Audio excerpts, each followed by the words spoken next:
لیکن جو شخص بھی تم میں سے موجود ہو اس مہینے میں، اپنے گھر میں موجود ہے، اپنے شہر میں موجود ہے، سفر پر نہیں ہے، یا یہ ہے کہ جو شخص بھی اس مہینے کو پائے، اس کی زندگی میں یہ مہینہ آ جائے، یہ برکتوں کا ایک موقع اسے مزید حاصل ہو جائے، فَلْيَصُمْ، یہ امر کا صیغہ ہے، یہ وجوب ہے مطلقاً۔ اب اس میں جو دو رعایتیں پہلے دی گئی تھی ان میں سے ایک کو برقرار رکھا، وَمَنْ كَانَ مَرِيضًا أَوْ عَلَى سَفَرٍ فَعِدَّةٌ مِّنْ أَيَّامٍ أُخَرَ، یہی وہ الفاظ ہیں جن کی بنا پر میرا گمان اس وقت بھی یہ تھا کہ یہ دو بیک وقت نازل نہیں ہو سکتی آیات۔ یہ جو تکرار ہے بیمانی تکرار ہو جائے گی پھر اگر ایک ہی وقت میں نازل ہو رہی ہے، اور قرآن مجید کی فصاحت اور بلاغت سے یہ چیز بعید ہے کہ وہاں پر اس طرح کی تکرار بلا سبب ہو رہی ہے۔ قرآن میں اور بہت سی آیات ہیں جن میں کہ آپ کو معلوم ہے کہ پورا رکوع ہے سورہ مزمل کا، جس میں قیام اللیل کا حکم ہے، پھر اسی کے آخر میں وہ آیت شامل کر دی گئی ہے جو کم سے کم 1 سال بعد نازل ہوئی ہے، جس میں کہ رات کے قیام کا وجوب ختم کر دیا گیا، اور صرف یہ کہ جتنا بھی تم سے ممکن ہو سکا کرو، ضروری نہیں ہے کہ تہائی شب ہو، آدھی ہو، 2/3 ہو، جتنا بھی ممکن ہو قرآن پڑھا کرو رات کو، گویا کہ وہ فرضیت جو تھی قیام اللیل کی وہ ختم ہو گئی۔ اس حوالے سے وہ جو ناسخ ہے، منسوخ کرنے والی آیت بھی اس کے ساتھ ہی رکھ دی گئی تاکہ وہ جو اصل حکم تھا وہ بھی برقرار سامنے رہے، اور جس نے آ کر اسے منسوخ کیا وہ بھی برقرار رہے اور سامنے رہے۔ اسی طرح یہاں پر بھی یہ حکم آیا، کتنے عرصے کے بعد آیا یہ مجھے معلوم نہیں، لیکن یہ کچھ عرصے کے بعد آیا ہے کہ رمضان کا مہینہ وہ ہے کہ جس میں قرآن نازل کیا گیا۔ اب جو شخص بھی اس مہینے کو پائے اس پر لازم ہے کہ اس کے روزے رکھے۔ ہاں، من کان مریضاً او علی سفر، جو شخص ہو مریض، بیمار ہو یا سفر پر ہو، فعدۃ من ایام اخر، تو وہ تعداد پوری کر لے دوسرے دنوں میں۔ یرید اللہ بکم الیسر ولا یرید بکم العسر، اللہ تمہارے ساتھ آسانی چاہتا ہے، سختی نہیں چاہتا۔ یہ اصل میں کیوں کہا ہے؟ اس کی وجہ سمجھ لیجئے، آج بھی آپ کو اپنے ہاں ایسے لوگ مل جائیں گے جن کا تقویٰ کا تصور اتنا غلط ہو گیا ہے کہ 104 درجے کا بخار ہے، روزہ چھوڑنے کو تیار نہیں۔ بھلے آدمیوں، اللہ نے تمہیں ایک رخصت دی ہوئی ہے تو خامخواہ اپنے اوپر یہ شدت کیوں لے رہے ہیں؟ لیکن لیتے روزہ چھوڑنے کو تیار، روزہ قضا نہیں کرتے، سفر پر جا رہے ہیں اور روزہ قضا کرنے کو تیار نہیں۔ ایک موقع پر ایک غزوے کے دوران ایسا ہوا کہ کچھ لوگوں نے روزہ رکھا ہوا تھا، لیکن وہ اتنے یوں سمجھیے مزمحل ہو گئے کہ جب پڑاؤ پر پہنچے تو جن کا روزہ نہیں تھا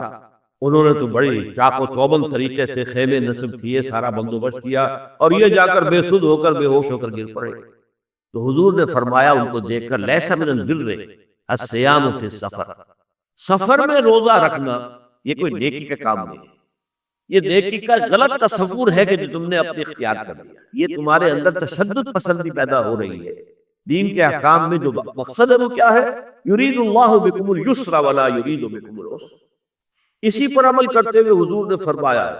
کہ جو بھی علماء دین ہیں یا جو رہنمایان دین ہیں ان کا کام کیا ہے؟ آپ نے فرمایا یسروا ولا تعسروا، دیکھو آسانیاں پیدا کرو، سختیاں پیدا نہ کرو۔ دین میں سختیاں پیدا کرنا بھی وہ اسر اور اغلال بن جاتا ہے کہ جس کو رفع کرنے کے لیے اور جس سے لوگوں کو، یہودیوں کو اور تمام اہل کتاب کو نجات دینے کے لیے اللہ تعالیٰ نے اپنے رسول محمد صلی اللہ علیہ وسلم کو بھیجا۔ وَيَضَعُ عَنْهُمْ إِصْرَهُمْ وَالْأَغْلَالَ الَّتِي كَانَتْ عَلَيْهِمْ، کہ جہاں وہ نیکی کا حکم دیتے ہیں، بدی سے روکتے ہیں، پاکیزہ چیزوں کو حلال ٹھہراتے ہیں اور خبیث چیزوں کو، ناپاک چیزوں کو حرام قرار دیتے ہیں، وہیں وہ لوگوں کے اوپر سے وہ بوجھ بھی ختم کرتے ہیں کہ جو انہوں نے خام خواہ اپنے اوپر لاد دیا۔ تو ان میں سے یہ بھی ہے کہ یہ نیکی کا کام نہیں ہے کہ آپ سفر میں ہیں اور روزہ رکھیں۔ یرید اللہ بکم الیسر ولا یرید بکم العسر وَلِتُكْمِلُوا الْعِدَّةَ، لیکن یہ بات واضح رہے کہ اب تمہارے لیے تعداد کو پورا کرنا لازم ہے، یہ نہیں ہے کہ آپ اس کی جگہ پر فدیہ دے دیں تو بات پوری ہو جائے، نہیں۔ روزے کی تعداد آپ کے رمضان میں 2 روزے 3 روزے چھوٹ گئے بیماری کی وجہ سے، ٹھیک ہے، لیکن دوسرے دنوں میں اس کی قضا دینی لازم ہے۔ وہ روزے رکھنے جو ہے آپ پر لازم ہے، ان کی تعاقب کا کوئی بدل جو ہے وہ فدیہ نہیں ہو سکتا۔ البتہ یہ نوٹ کر لیجئے، یہ حکمت نبوی ہے کہ یہاں اگرچہ وہ فدیے کا حکم جو ہے گویا کہ بظاہر قرآن مجید کے الفاظ سے محسوس ہوتا ہے کہ مطلقاً منسوخ ہو گیا، لیکن حضور نے اس کو خاص حالتوں میں باقی رکھا ہے۔ کوئی شخص اتنا بوڑھا ہو چکا ہے یا خاتون اتنی بوڑھی ہو چکی ہے کہ دن بھر کا فاقہ جو ہے اس میں اندیشہ ہے کہ کہیں ہلاک نہ ہو جائے. کوئی مریض ہے، مرد ہے یا عورت ہے، وہ ڈائبٹیز کی مریضہ ہے، اس کو وہ شوگر کا مرض ہے اور وہ اس کو برداشت نہیں کر سکتی، شوگر لیول بہت نیچے ہو جائے تو موت واقع ہو سکتی. کوئی ایسا مریض ہے جس کو مرض سے شفا پانے کی اب کوئی امید ہے ہی نہیں کہ میں مرض سے شفا پا جاؤں گا یا پا جاؤں گی تو اس کے بعد میں روزہ مکمل کر دوں. نہیں، ایسے لوگوں کے لیے حضور نے اس رعایت کو برقرار رکھا کہ ایسے لوگ اگر ایک مسکین کو کھانا کھلا دے تو یہ فدیہ بن جائے گا. لیکن جو بھی شخص صحت مند ہو اور صحت کی توقع رکھتا ہو، اور جو شخص بھی طاقت رکھتا ہو روزے کا قضا کر دینے کا، اس کے لیے لازم ہے کہ روزوں کی قضا کرے.